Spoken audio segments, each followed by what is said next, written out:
살다 보면 쉽게 잊을 수 없는 상처를 주는 인간들을 만나기 마련이죠. 그래서 그 인간들에게 시원하게 복수를 해주는 상상을 하게 되는데요. 그래서인지 드라마나 영화에서 복수극은 꾸준한 사랑을 받는 소재죠. 보통 그 스토리는 가해자는 파멸하고 피해자였던 주인공은 승승장구함으로써 시원하게 복수에 성공하며 끝납니다. 그런데 이게 실제로도 가능할까요? 보통의 경우 상처 입은 피해자는 계속 고통 속에 살아가고 가해자는 무탈하게 잘 사는 경우도 많은 것 같은데 말이죠. 그래서 세상의 이치가 어떻게 작동하는지 저는 궁금해졌고 이에 대한 저만의 답을 찾았는데요. 오늘 선생님들께 그 이야기를 해드리려고 해요. 먼저 복수와 관련된 명언과 속담을 들려드릴게요. 복수하려거든 그저 원수의 잘린 목이 떠내려오길 냇가에서 기다리면 된다. 차분하고 우아하게 낚시하고 있으면 원수들의 시체가 둥둥 떠내려온다. 가장 큰 복수는 잊어버리는 것이다.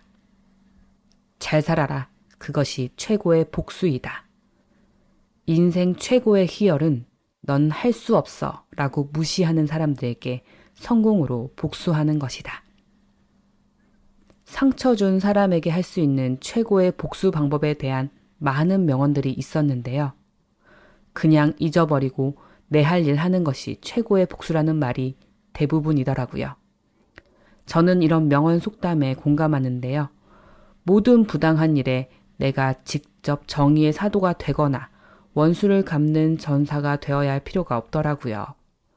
물론 정당한 법적 조치는 꼭 취해야 한다고 생각합니다. 그 과정에서 그 결과에 너무 집착하지 않으며 내가 할 수 있는 일만 최선을 다해 하면 됩니다. 그 과정 이상의 것, 즉 결과물에 내 마음과 시간 에너지를 쓸 필요는 없더라는 거죠. 우주는, 즉 우리가 살고 있는 이 세상은 놀라울 정도로 공정해요. 악한 기운을 내뿜고 다니는 사람은 반드시 어떤 식으로든 언제든 그 죄를 돌려받습니다. 당장은 죄값에 비해 턱없이 낮은 대가라 보일지라도 악행이든 선행이든 우리 인생은 시간이 걸리면 이자까지 붙여서 정확하게 돌려주거든요. 이건 그냥 저주성 악담이 아니라 그냥 사실이 그렇더라고요. 아마도 인생을 많이 사시면서 직접 눈으로 보고 겪으신 분도 계시겠죠. 겉에서 보기에는 잘 사는 것처럼 보이는 가해자들도 있죠. 하지만 인생은 평면이 아니고 입체적이기에 내 눈에 보이지 않더라도 어떤 대가를 정확하게 치르는 게 분명하다는 걸 알게 되었어요. 그럼에도 사회 정의를 위해 또는 끓어오르는 복수심을 해결하기 위해 직접 칼자루를 휘두르는 사람을 비난할 생각은 전혀 없어요. 그냥 각각의 사정과 상황이 또 있으니까요. 하지만 내가 직접 칼자루를 휘두르는 게 불편하고 힘들다면 굳이 내가 직접 칼자루를 휘두르지 않아도 된다는 점을 말씀드리고 싶었어요.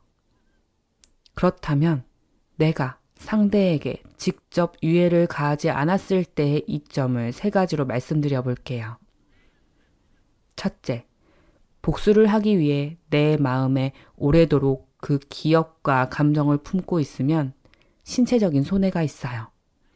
부정적인 감정, 스트레스가 몸에 얼마나 안 좋은 영향을 끼치는지는 이미 많은 연구 결과를 통해 밝혀진 과학적 사실이죠. 연세대 김주환 교수의 연구에 따르면 심장이 두근거리는 부정적인 감정은 뇌의 편도체가 활성화된 상태라고 합니다. 편도체가 활성화되면 마치 산속에서 멧돼지를 만나 생명의 위협을 받았을 때처럼 몸을 비상사태로 만든다고 해요.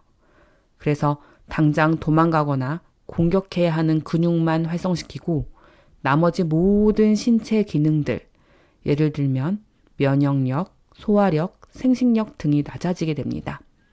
그런데 이 편도체 활성화가 5분만 지속되었을 때는 괜찮은데 이게 몇 달, 몇 년씩 지속되면 내 몸이 각종 질병에 취약해지고 심지어 암세포를 키우게 되는 결과를 낳는다고 해요. 그래서 내 건강을 위해 스트레스 요인인 그 사건, 그 사람은 오랫동안 생각을 안 하는 게 좋겠죠. 애끓으면서 상대에 대한 일을 가는 것은 나만 손해를 보니까요. 법적인 행정적 절차를 밟는 과정에 있더라도 그 나쁜 인간에게 조금도 내 마음을 주지 않는 것이 현명해요. 둘째, 내가 하는 일에서 크고 작은 실수를 하거나 성장할 기회를 놓치게 됩니다. 인간의 뇌는 한 가지에만 집중할 수 있게 되어 있다고 해요. 영국 런던대의 연구에 따르면 한 번에 여러 가지 일을 처리하는 것은 지능지수, IQ도 낮춘다고 합니다. 특히 고령자는 멀티태스킹으로 예금 관리나 업무, 집안일 같은 것에 심각한 실수를 저지를 가능성이 크다고 해요. 특히 복수심과 같은 부정적인 감정은 긍정적인 감정보다 훨씬 영향력이 크기 때문에 이성적 판단력과 집중력을 필요로 하는 일에 엄청난 방해가 됩니다. 그래서 저는 짧은 인생에서 굳이 내가 하는 일에 영향을 받으면서까지 복수를 궁리하는데 시간과 정신적 에너지를 쓰는 것은 비효율적이라는 생각이 들어요. 셋째, 다시 상대편의 복수심을 자극하여 내가 괴롭힘 당할 수 있어요. 의도적으로 누군가에게 위해를 입히고 상처를 입히는 사람은 의식의 수준이 낮은 사람이라고 볼 수 있죠. 그래서 내가 정당한 수준의 대가로 복수를 했다 할지라도 상대편은 그렇게 생각하지 않을 가능성이 큽니다. 그리고 모든 사람은 자기 인생이 가장 소중하고 애틋하기에 손해는 크게, 이득은 작게 느끼는 법이거든요.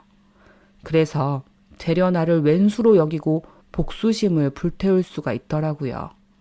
이런 류의 사람은 웬만해서는 반성을 잘 못하기 때문에 내가 복수를 한다 해도 반성은커녕 오히려 더 악독해지기도 합니다. 세상을 살면서 우리는 크고 작은 상처를 주기도 하고 받기도 하며 사는데요. 그 중에서도 트라우마라 불릴 만큼 큰 사건이나 사고를 당한 사람들도 있죠. 보통 사람이라면 견디지 못했을 만한 엄청난 사고에도 무너지지 않고 오히려 더 크게 성장하여 사람에게 귀감이 되는 분이 있어 소개해 드리려고 해요. 아마 아시는 분이 많을 것 같은데요. 2003년 지선아 사랑해를 쓰신 이지성 교수입니다.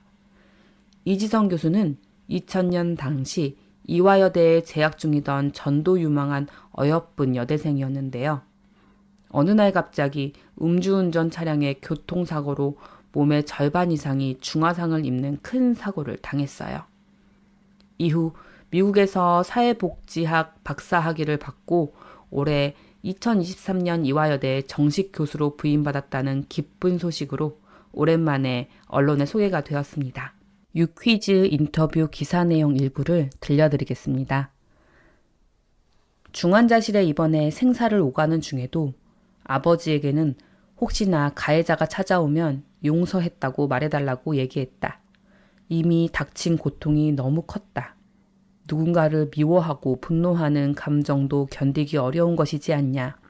그것만큼은 피할 수 있도록 신이 배려해 주신 것 같다. 유재석이 가해자에게 사과는 받으셨냐고 묻자 이 교수는 아마 법에 따라 처벌받았을 것이라고 말하면서 사과하러 오지는 않았다고 했다. 이에 유재석이 분노하자 이 교수는 직접 만났다면 오히려 잊을 수 있었을까 싶다며 아무도 찾아오지 않았기 때문에 잊고 살았다. 그래서 제가 살아남는 것에 집중할 힘을 모을 수 있었던 것 같다. 그리고 자신이 겪은 일에 대해 사고를 당했다가 아닌 사고를 만났다고 표현한다고 했다. 피해자로 살고 싶지도 않았고 또 사고로 잃은 것도 많았지만 얻은 것도 많았기 때문이다. 이 교수는 자신과 같이 갑작스러운 일로 힘들어하는 사람들에게 그 일과 잘 헤어질 수 있다. 지금 당장 암울하고 절망적일지라도 동화 같은 해피엔딩은 아닐지언정 꽤 괜찮은 해피엔딩이 우리 인생에 기다리고 있을 거다. 다 망가진 것 같아도 오늘이 있다. 내 인생도 꽤 괜찮을 것이란 마음을 가지셨으면 좋겠다며 응원의 말을 남겼다. 저는 이 인터뷰를 보고 한참 동안 여운이 남았는데요. 선생님들은 어떻게 느끼셨는지 궁금하네요. 프란시스 베이컨은 이렇게 말했어요. 복수할 때 인간은 그 원수와 같은 수준이 된다. 그러나 용서할 때 그는 그 원수보다 위에 있다. 최고의 복수는 관용이라는 것이죠. 살아오면서 이런저런 일과 말로 상처를 받고 괴로우셨다면 이지성 교수의 응원에 힘을 얻어 멋지고 우아하게 복수해보시면 어떨까요? 용서는 아니더라도 가급적 짧게 그리고 밝은 낮 시간에만 그 인간 생각하시고 잠들기 전과 아침에 막 일어나서만큼은 좋은 생각과 감정으로 채우시기를 바래요. 잠들기 직전과 막 깨어나서는 무의식이 최고조로 작동하는 아주 소중한 시간이거든요. 그 소중한 시간에 그 나쁜 인간에 대한 생각으로 나를 괴롭히지 않으셨으면 좋겠습니다. 하루하루 성장하며 충만하고 행복한 삶 사시기를 진심으로 응원합니다. 들어주셔서 감사합니다.